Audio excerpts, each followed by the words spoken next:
Ministerio de Gobernación y Desarrollo Territorial. ¿Qué tal? Buenos días. ¿Hacia dónde vamos con esta Alianza para la Prosperidad? De eso hablamos hoy en República.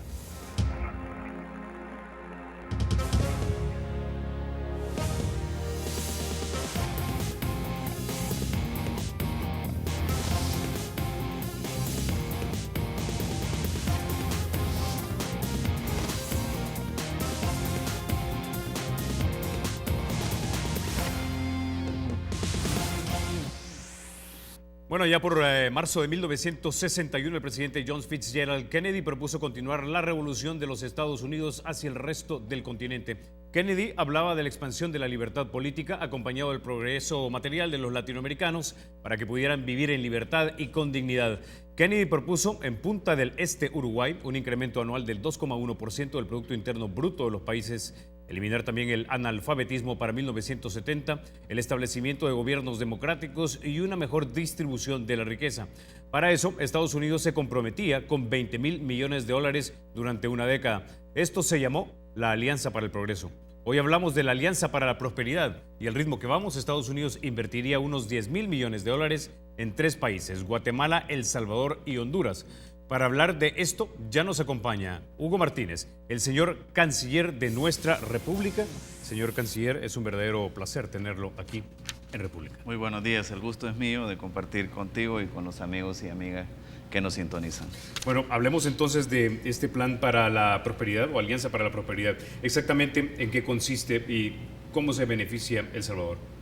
Bueno, este es un plan que surgió como una respuesta al problema de la migración irregular de niños, niñas y adolescentes no acompañados, sobre todo en junio y julio de 2014 que tuvimos un repunte. Cuando tuvimos ese repunte nos reunimos con las autoridades de los Estados Unidos para analizar y nosotros les expusimos que ese flujo migratorio tenía unas causas estructurales y que mientras no se atacaran las causas estructurales de ese flujo migratorio, difícilmente se iba a cambiar la realidad. Que podíamos hacer algunas campañas coyunturales que nos permitieran advertir a la población de los riesgos que los niños y niñas migraran sin un estatus regular, que podíamos también hacer una lucha más frontal contra los traficantes de personas, pero mientras no se atacaran las causas estructurales, no se podía cantar victoria en la disminución de estos flujos. Por eso propusimos el plan de la Alianza para la Prosperidad en el Triángulo Norte. No es un plan tan ambicioso como el planteado por el presidente Kennedy, pero tiene 4 pilares fundamentales que buscan atacar las causas raíces de la migración irregular hacia los Estados Unidos. Esos pilares son mayor inversión y mejoras en seguridad, mayor inversión y mejoras en el emprendedurismo y clima de negocios, mayor inversión en capital humano y mayor inversión también en el fortalecimiento institucional, transparencia y lucha contra la corrupción. ¿Por qué ese 4.º pilar? Porque es importante que las instituciones acompañen el desarrollo en las comunidades de origen de la población migrante para que la gente se sienta motivada a quedarse en las comunidades de origen y no se vea obligada a salir hacia una ruta que es muy peligrosa, que es muy riesgosa y que además no es garantía en absoluto de que al llegar a los Estados Unidos estas personas ya pueden tener un estatus regular. Entonces ese es el plan que le planteamos a Estados Unidos.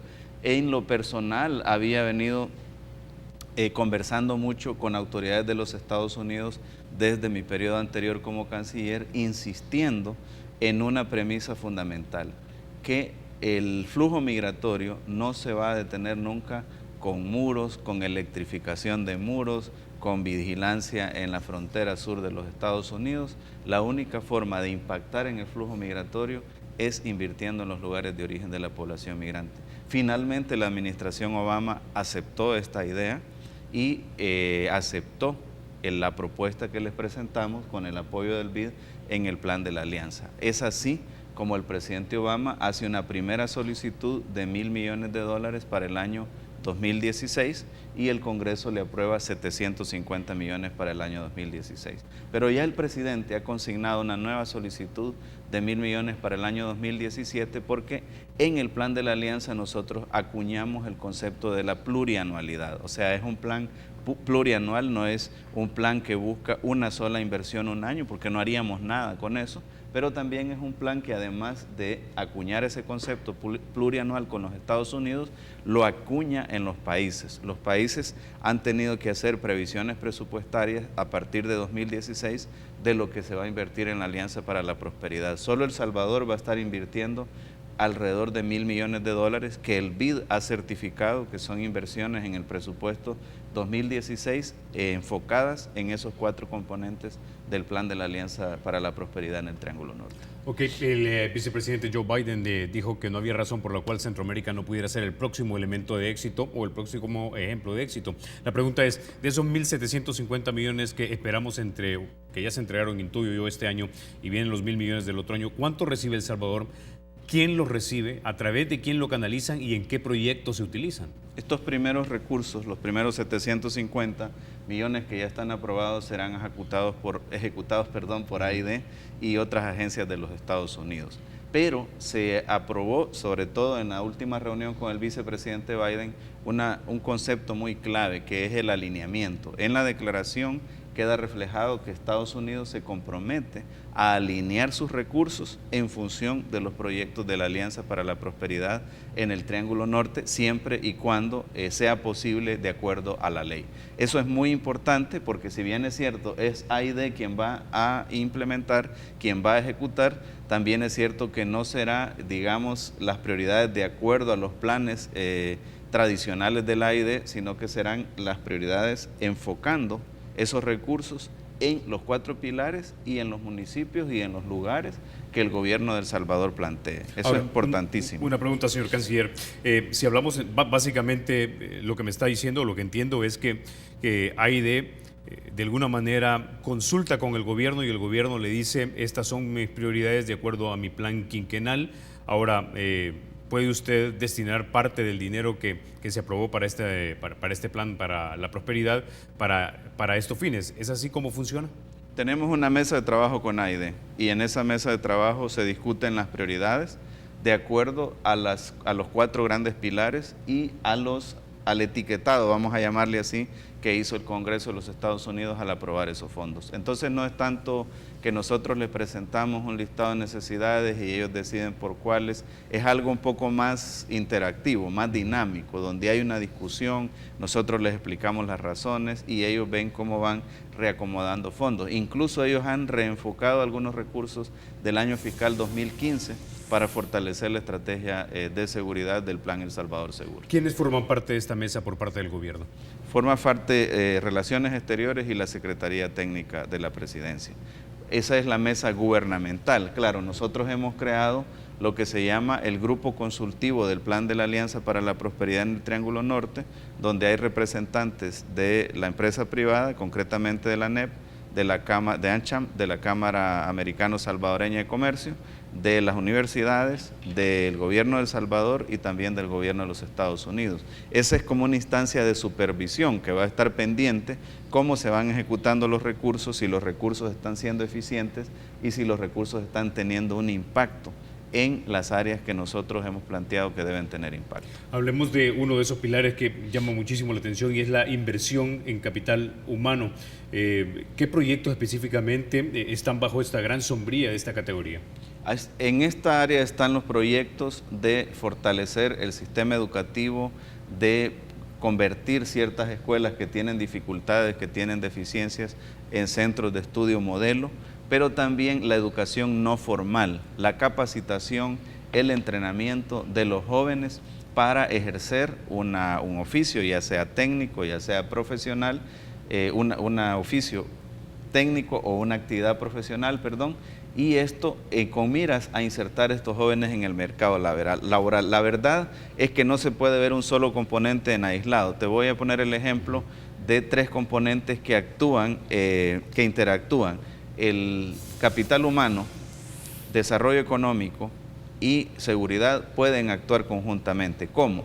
Por ejemplo, en seguridad, en el área de prevención, queremos darle oportunidades a los jóvenes que ni trabajan ni estudian para que tengan acceso a un empleo. ¿Cómo se empieza eso? Bueno, se invierte primero en capacitar a estos jóvenes, en buscar cuál es el área hacia la cual ellos tienen una mayor tendencia a desempeñarse mejor. Luego, una vez capacitados, se les busca cómo emprender un negocio, por ejemplo. Y para emprender un negocio ellos necesitan un capital semilla que se les brinda. Y no basta con entrenarlos y darles el capital semilla, sino que hay que darles un seguimiento, o con ese término en inglés que no encuentro la traducción, pero el coaching, ¿no? el apoyo permanente de que el proyecto que ellos están ejecutando tenga un éxito, ¿verdad? Entonces ahí tenemos la interacción de los tres componentes, pero en una acción concreta en un municipio o en una comunidad determinada. Ahí entonces iba mi siguiente pregunta. Cuando ya llega a la localidad, al municipio, a la ciudad, al pueblo, ¿llega con qué instituciones? ¿Es el INSAFORP? ¿Es el Ministerio de Trabajo? ¿Es CONAMIPE? ¿Es un escuadrón especial de trabajo de alguna institución del Ejecutivo? ¿Quiénes son los que llevan a cabo esto? Es una coordinación de los diferentes actores, incluso coordinando con los gobiernos locales. El ejemplo que se me viene a la mente ahora mismo es el ejemplo de Ciudad Delgado, donde se ha trabajado con la municipalidad, con AID, con algunas ONGs y con varias dependencias del gobierno para ejecutar este tipo de proyectos. No solo las casas de convivencia ciudadana, sino los mecanismos de capacitación y de inserción de los jóvenes en el mercado laboral o en un emprendedurismo. Claro, esto está arrancando en este momento. Lo que estamos haciendo ahora mismo es con fondos propios o con fondos reorientados del AID del año 2015, pero ya en el segundo semestre vamos a tener acceso a los fondos aprobados para el año 2016. Bueno, con eso ya nos quedamos. Vamos a la pausa. Cuando regresemos hablamos de los otros pilares también, entre otros el de seguridad ciudadana y también el fortalecimiento de las instituciones locales. Ya volvemos.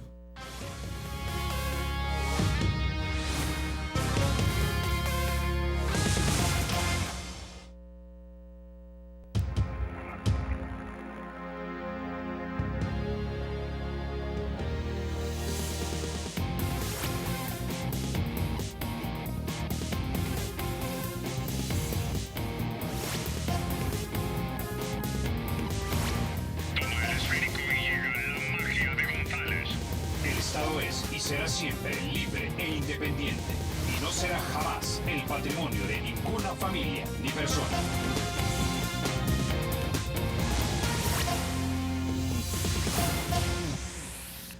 Bueno, señor canciller, hablemos del otro pilar de esta Alianza por la Prosperidad y es la seguridad ciudadana.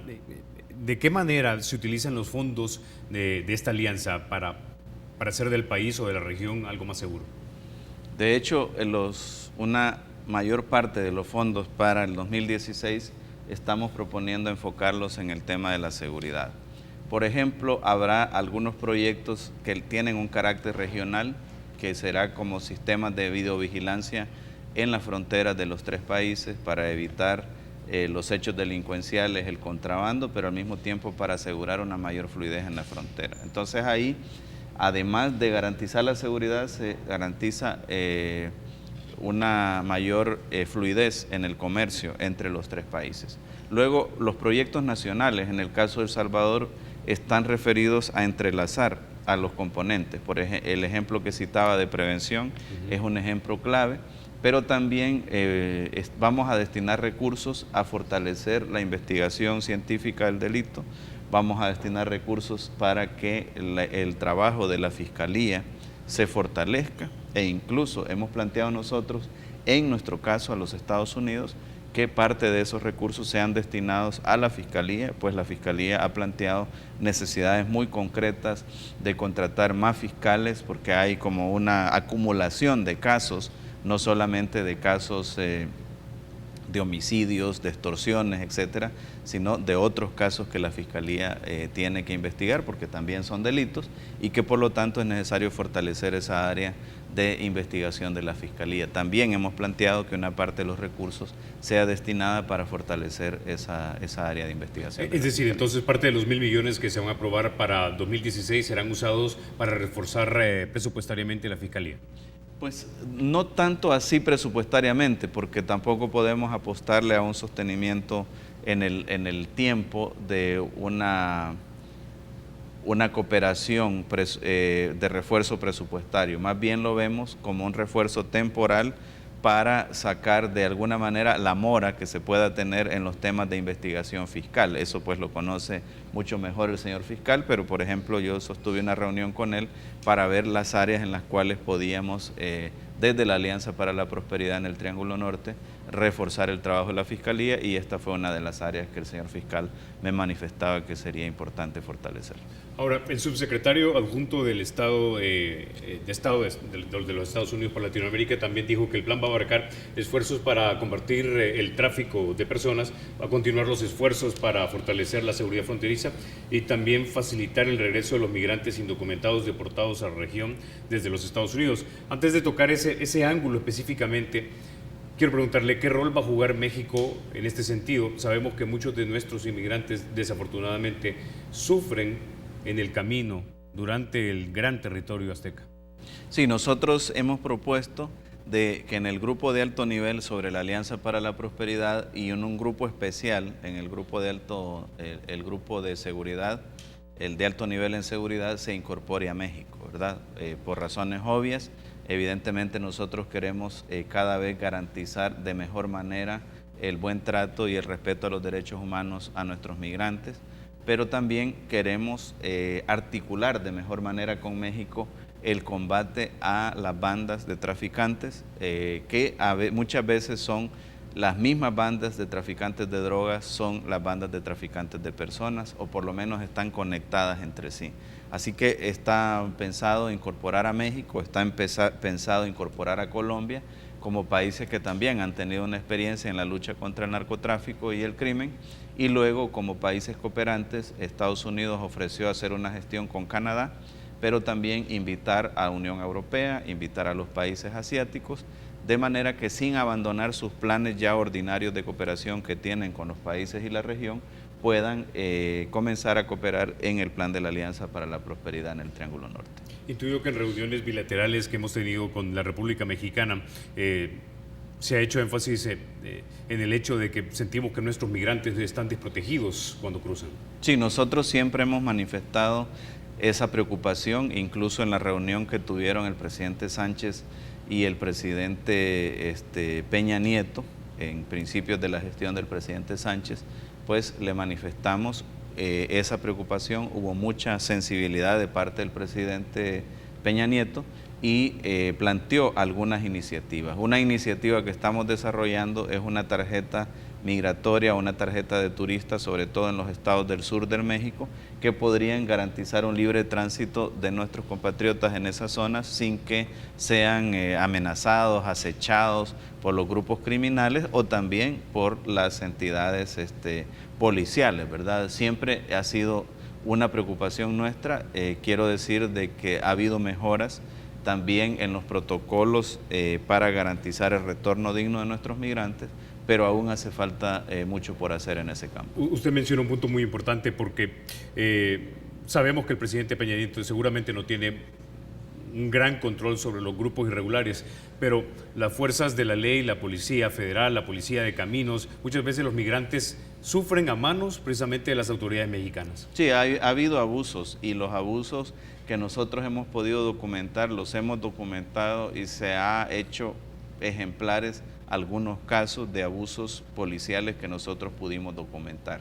En ese caso, lo que nosotros le pedimos a nuestros compatriotas es que siempre, por favor, hagan la denuncia, nos dejen saber qué es lo que ha sucedido, nos dejen su testimonio para nosotros documentar el caso y garantizar que haya un castigo a los responsables de estos hechos. Bueno, retomando las palabras del secretario González, entonces combatir el tráfico de personas, continuar fortaleciendo la seguridad fronteriza y el facilitar el regreso, ¿eso exactamente cómo funciona? Yo sé que nosotros tenemos acá un programa que se llama Bienvenido a Casa, pero ¿es algo más que esto? ¿Es algo más complejo? ¿Hay otras instituciones relacionadas, relaciones con otros países? Sí, en primer lugar, para la acogida de las personas que vienen retornadas, nosotros hemos hecho avances. Por ejemplo, inauguramos hace 2 semanas un centro modelo en La Chacra, que realmente fue rehacer el centro de acogida que teníamos en La Chacra vinieron representantes de Guatemala, de Honduras, a ver la experiencia. Son unas instalaciones modernas donde se le puede dar una atención muy buena, interinstitucional, a los compatriotas que vienen retornados. Pero también hace como un mes lancé el programa de reinserción económica de los retornados, un programa piloto donde la Cancillería, con fondos propios de ahorros, está invirtiendo $500,000 para reinsertar a unas 200 familias retornadas, como un programa piloto para generar un efecto demostrativo y que la cooperación nos apoye también en la reinserción de más personas. Este programa piloto de reinserción le apuesta a la reinserción por la vía del emprendedurismo. Lo ejecutamos en conjunto con CONAMIPE y es un poco parecido a lo que te planteaba en la alianza. La gente se le hacen entrevistas, se les hacen pruebas, los que traen para los negocios, se comienza a trabajar un plan de negocios con ellos y se comienza a ejecutar ese plan de negocios con un capital semilla que también se les entrega y con acceso a créditos en la banca estatal del país. ¿Eso es suficiente? No, no es suficiente aún, pero es el camino que nosotros estamos trazando para que haya más inversiones de entidades de gobierno y la cooperación internacional. Por otra parte, hemos ido abriendo las ventanillas de atención a los migrantes. Ya las abrimos en 5 de los 14 departamentos, por supuesto en San Salvador, en San Miguel, en Usulután, en otros 2 departamentos más que en este momento no tengo en mente, que es parte de la acogida a nuestros migrantes que vienen retornados.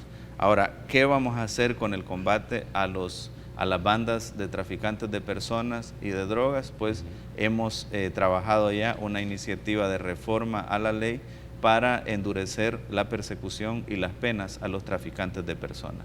Y sí, esta parte del combate al tráfico de personas y de buscar mecanismos de reinserción digna de nuestra gente retornada es parte de los acuerdos en el marco del Plan de la Alianza para la Prosperidad en el Triángulo Norte. Ya sabemos que en nuestro país es ilegal esto, pero cuando usted dice endurecer la persecución del tráfico de personas, es que para efectos prácticos se crearían escuadrones especializados en recorrer la frontera, supervisarla y estar atenta a cualquier tipo de movimiento de migrantes ilegales. Se aumentarían las penas en la legislación.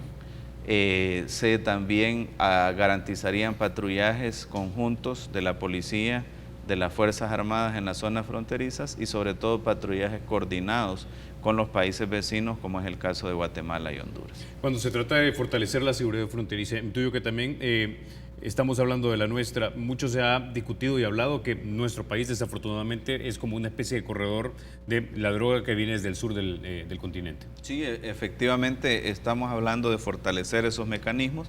Como sabemos, El Salvador es el país por el que menos transita la droga, porque tenemos el centro de monitoreo en Comalapa, tenemos en este caso lo que es desventaja, en otros casos es una ventaja. Nuestro territorio es pequeño y hay más control.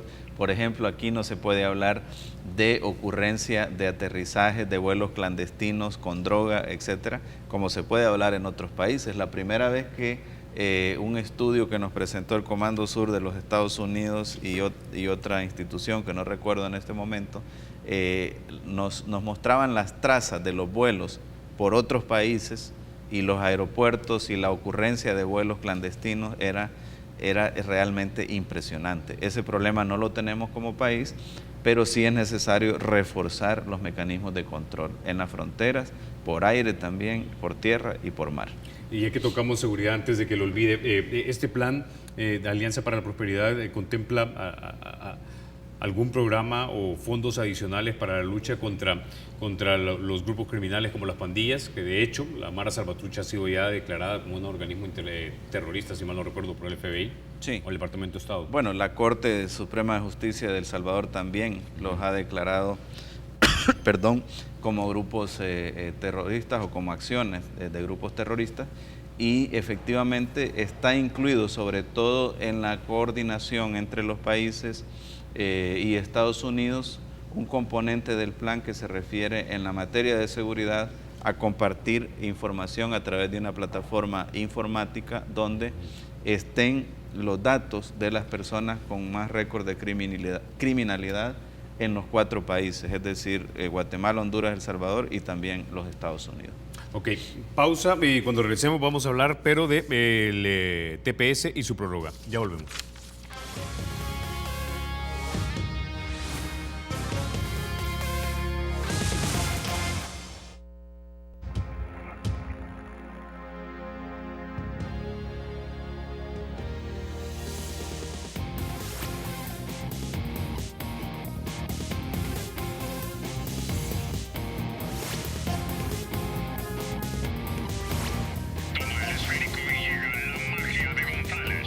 El Estado es y será siempre libre e independiente y no será jamás el patrimonio de ninguna familia ni persona.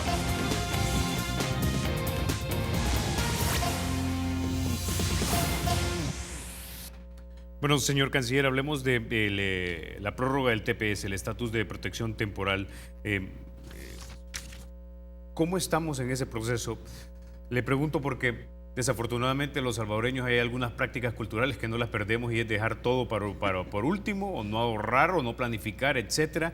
Y de repente habían 500,000 personas que eran elegibles para el TPS y de repente sacaron buena parte de ellos y a lo largo de las renovaciones el número como que va decreciendo. Bueno, ahora tenemos un promedio de unos 200,000 salvadoreños y salvadoreñas que son beneficiarios del TPS. En los últimos años, en las últimas prórrogas, la tasa de reducción ha sido bastante pequeña, entre el 1 y el 3%, y se debe a que algunas personas pierden el estatus y otras ganan un mejor estatus, ¿no? Pero la última prórroga del TPS que logramos se vencerá en septiembre de este año.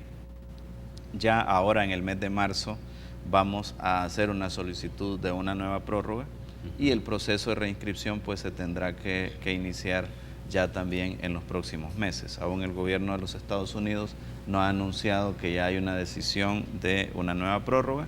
De hecho, ni lo hemos solicitado aún, estamos en los tiempos para hacerlo. Y una vez se haya anunciado esta nueva prórroga, también el gobierno de Estados Unidos anunciará los periodos de inscripción, los periodos de gracia, etcétera, y estaremos trabajando pues duramente apoyando a nuestros compatriotas para lograr la reinscripción. Quiero decir que para nosotros esta medida sigue siendo una medida temporal y que la medida que nosotros ambicionamos para resolver definitivamente el estatus de nuestros compatriotas en los Estados Unidos es la reforma migratoria integral. Claro. Como hemos dicho en otras ocasiones, este quizás no sea el mejor momento político por el tono que ha tomado la campaña electoral en los Estados Unidos, por la retórica antiinmigrante, pero llegará su momento, seguramente después de las elecciones, que se inicie un debate a fondo sobre la reforma migratoria integral. Mientras eso no se dé, nosotros vamos a seguir empujando las medidas parciales y vamos a hacer todo lo posible para que esas medidas parciales beneficien a la mayor cantidad de salvadoreños y salvadoreñas. Ahora, hablando siempre de esa medida parcial que es el TPS, ¿qué medidas está tomando el gobierno para tratar de asegurarse que la mayor cantidad de salvadoreños en Estados Unidos se den cuenta, se preocupen y tomen las medidas necesarias para reinscribirse en el TPS? Siempre hacemos una campaña de información, hacemos consulados móviles, hacemos voluntariado, o sea, no solo movilizamos a toda nuestra red consular, sino que invitamos a gente que hace horas sociales, a gente que quiere colaborar para ayudar a reinscribir a nuestros compatriotas, que es más bien asesorarlos para rellenar los formularios. De hecho, ya nuestros compatriotas, y una cosa que les adelanto es que siempre, como saben, hay un costo de la reinscripción, el costo de el procesamiento y la emisión del permiso, los datos biométricos, etcétera, y pues es bueno que vayan ahorrando ese dinero para tenerlo al momento que se convoque a la reinscripción, que anda en un promedio, si mal no recuerdo, de unos entre $300 y $400 por persona. Ahora, estamos trabajando también con las organizaciones comunitarias, con los comités de pueblos, muchos de ellos muy arraigados en algunas comunidades como Los Ángeles. ¿Trabajamos con ellos? Sí. ¿Trabajamos con...? Sí, efectivamente, algunas organizaciones que tienen mucha experiencia hacen sus propios esquemas de asesoría, otras organizaciones se suman a los esquemas de asesoría que montan nuestros consulados, así que en esa parte hay muy buena coordinación. Incluso yo sostuve una reunión ahora que estuve en Washington la semana pasada con organizaciones de salvadoreños en Estados Unidos y otras organizaciones, no específicamente por la prórroga del TPS, sino por otra iniciativa que ellos tienen de solicitar un TPS para personas que han tenido serias dificultades en los países del Triángulo Norte, ya sea económicas, de seguridad o por desastres naturales, y que quieren poner a consideración del gobierno de los Estados Unidos ese nuevo esquema de TPS. Yo los escuché con atención, me pareció que hay aspectos de la estrategia que ellos tienen que se deben afinar y quedaron ellos de afinar esos aspectos de la estrategia, hacernos llegar la propuesta y por supuesto que estamos dispuestos a colaborar desde nuestro rol como Cancillería. Hay cosas que nosotros como gobierno, como Cancillería no podemos hacer, pero que las organizaciones sí pueden hacer, y yo creo que ahí puede haber hasta una complementariedad en el trabajo que se realiza. Ahora, estamos utilizando los medios de comunicación comunitarios, así como las televisoras locales en los Estados Unidos, Univisión o Telemundo, para tratar de hacer llegar ese mensaje. Es decir, estamos visitando las radios, estamos visitando las televisoras. Una vez que se anuncia la prórroga, sí. En este momento no, porque aún no podemos dar datos precisos de cuándo comienza la reinscripción, cuándo se cierra, si habrá una variación en el costo de la reinscripción o en el formulario de la reinscripción, pero sí lo hemos hecho en las otras prórrogas, que una vez se anuncia la prórroga, nos volcamos a hacer difusión en los medios locales y en los medios nacionales de los Estados Unidos. Ahora, para que la gente lo sepa, esto de la prórroga no depende de los otros órganos de Estado, sino que es simplemente el presidente Obama el que tiene que reautorizar eso, ¿no? Exactamente. Es una prerrogativa, vamos a llamarlo así, del órgano ejecutivo en los Estados Unidos, y esa es la diferencia fundamental con la reforma migratoria integral, y por eso es que la reforma no ha podido avanzar, porque la reforma es una prerrogativa del Congreso y no ha habido consenso en el Congreso sobre la reforma, por lo tanto no se ha avanzado. El TPS, en tanto una medida parcial, es una medida del Ejecutivo, y la administración Obama puede darlo, renovarlo en el momento que crea conveniente. Bueno, antes de hablar de la reforma migratoria y sigamos hablando un poco de las medidas parciales, como usted lo mencionaba hace unos minutos, la campaña política de los Estados Unidos, la retórica antiinmigrante ha sido bastante exacerbada. Hoy es supermartes, hay elecciones primarias, en algunos hay asambleas populares en 24 estados, 52% de los delegados del Partido Demócrata están en juego, 49%, esos son los que eligen al nominado de cada partido, para los que no lo saben, y uno de los candidatos precisamente está punteando, y es el magnate anfitrión o ex anfitrión del Aprendiz, Donald Trump. Quiero que escuchemos algo de lo que dijo cuando se trataba de una de esas medidas parciales que podría impactarnos a nosotros. Escuchemos. Algo de lo primero que haré es deshacerme de esas órdenes ejecutivas a través de las cuales el presidente Obama dijo básicamente: vengan a través de la frontera sur, vengan a los Estados Unidos. Hemos tenido algo de suerte en las cortes y eso es inusual, pero algo de lo primero que haré es deshacerme de esas órdenes ejecutivas. También el candidato Donald Trump habló acerca de un programa que no es utilizado en todos los estados de los Estados Unidos, sino solamente en aquellos que, digamos, son más duros con los inmigrantes. Escuchamos lo que dijo. Podemos usar E-Verify y los empleadores no podrán contratarlos y todos tendrán que irse. Usas E-Verify y los empresarios tendrán grandes problemas si los contratan y todos se irán por voluntad propia.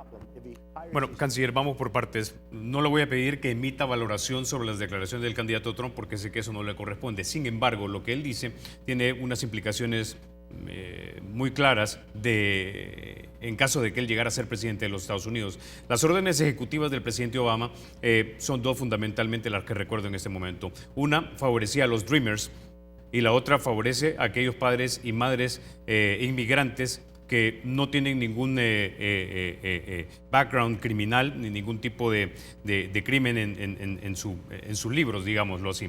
Entonces, son acciones diferidas. Acciones diferidas quiere decir básicamente el presidente le pide al Departamento de Seguridad Interna que use su discrecionalidad para no utilizar el poder de la ley y deportar a estas personas. Él las dejaría sin efecto. Nosotros recibimos 3.000 o más de 3.000 millones o casi 4.000 millones de dólares en remesas familiares. Eso potencialmente podría impactarnos.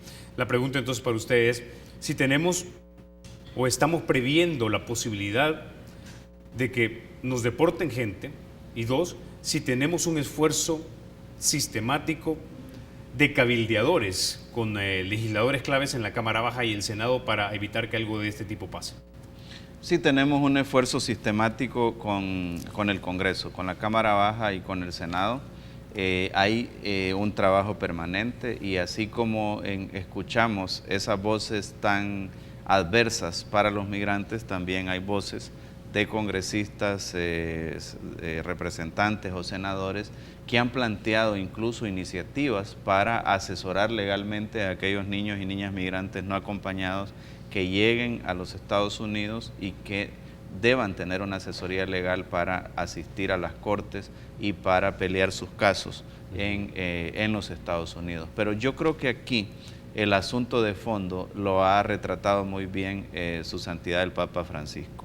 El asunto de fondo es cómo está el mundo en este momento y cómo podemos visualizar que existen en algunos países ciertos segmentos de la sociedad que viven del lujo, del fasto, del desperdicio, y por otro lado, en otros países hay gente que está muriendo de hambre. No estoy diciendo en el caso de El Salvador que eso ocurra literalmente, pero mira lo que está ocurriendo en África, en algunos países del Medio Oriente después de las guerras, etc. Y entonces el Papa hace un llamado a la solidaridad. Y el Papa plantea de que precisamente esos conceptos xenofóbicos, esos conceptos racistas deben ir cambiando.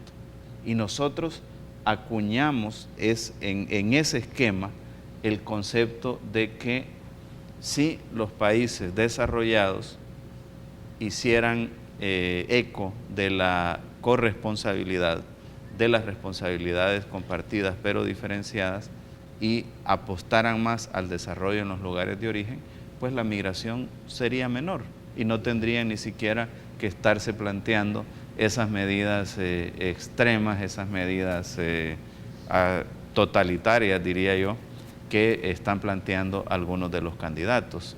Por ejemplo, aquí en la región hemos tenido un aumento de la recurrencia de los desastres naturales como efecto directo del cambio climático.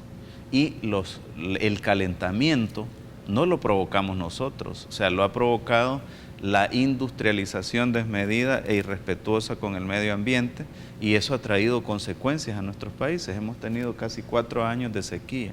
Y hay un estudio que yo siempre cito, el profesor Jeffrey Sachs, que dibuja, retrata estrechamente la correlación entre desastres naturales y migración hacia los Estados Unidos también. Entonces, hay que invertir en los lugares de origen para que la población no se vea obligada a migrar hacia los Estados Unidos. Y así vamos a tener un mejor equilibrio. Si la región centroamericana es más estable, no solo gana la región centroamericana, gana también los Estados Unidos.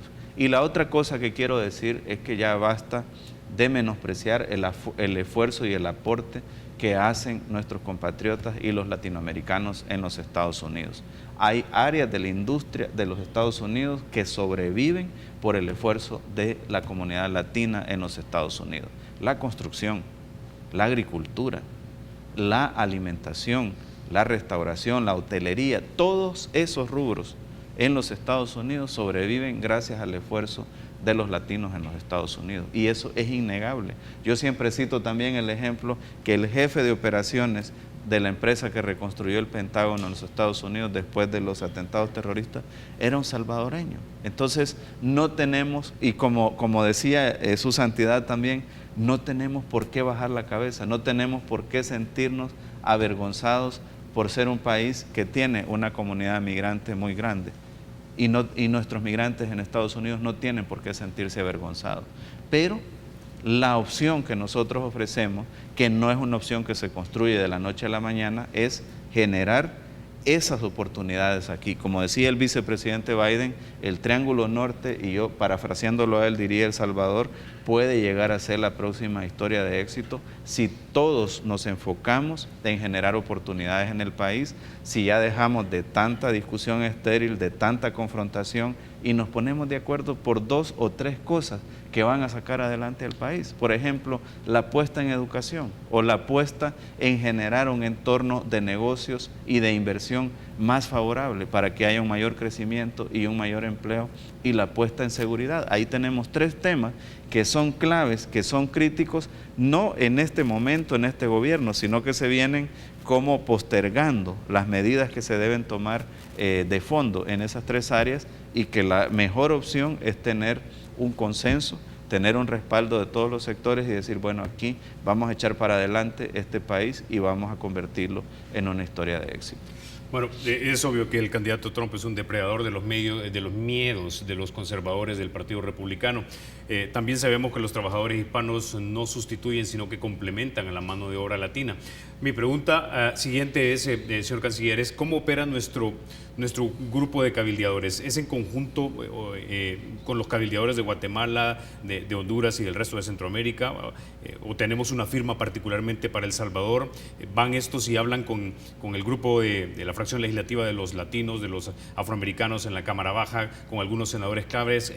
¿Cómo está funcionando? Lo hacemos de las 2 maneras, lo hacemos bilateralmente y lo hacemos en conjunto los países del Triángulo Norte. Ahora, nosotros realmente por las mismas circunstancias financieras, la política de austeridad, dedicamos muy pocos recursos para, digamos, apoyos externos. El trabajo lo realiza principalmente nuestro embajador, nuestros ministros consejeros, nuestros cónsules, y en el día a día ellos tienen reuniones con diferentes estructuras, no solo con los congresistas, sino con los staffers, que a veces son claves también en la toma de decisiones, y luego hacemos reuniones conjuntas. Por ejemplo, ya los cancilleres de Guatemala, Honduras y El Salvador hemos visitado de manera conjunta a congresistas, representantes y senadores claves dentro del Congreso. Y yo te diré algo, a mí me parece que por lo menos en lo que resta de la administración Obama, el principal aliado es el vicepresidente Biden, porque él conoce el Senado,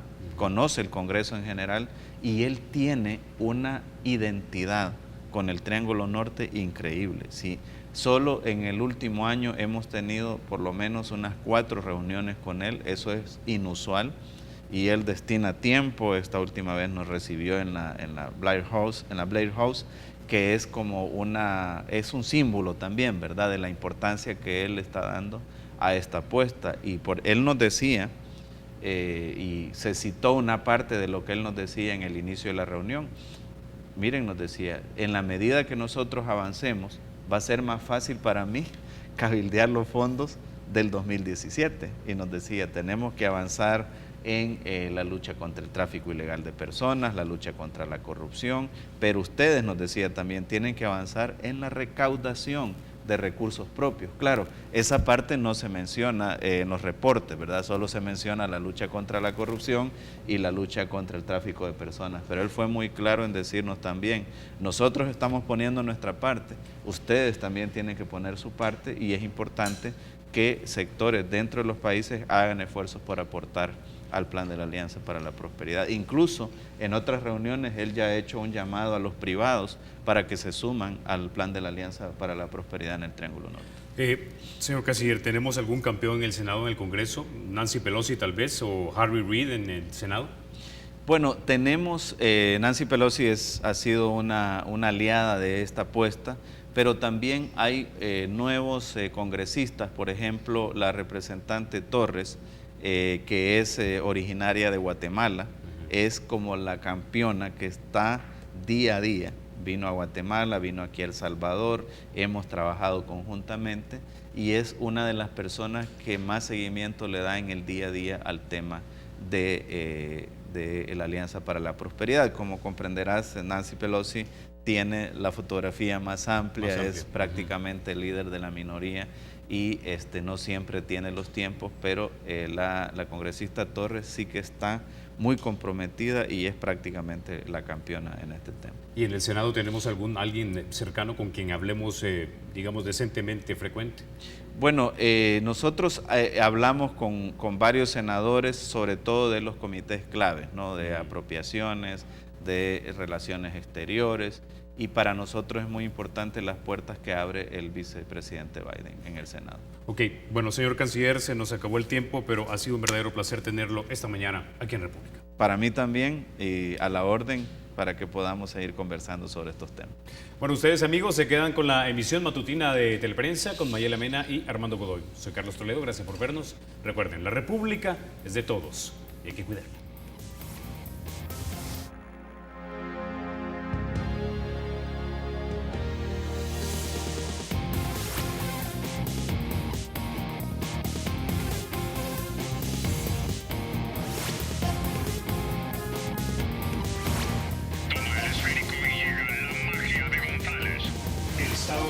Será siempre libre e independiente y no será jamás el patrimonio de ninguna familia ni persona.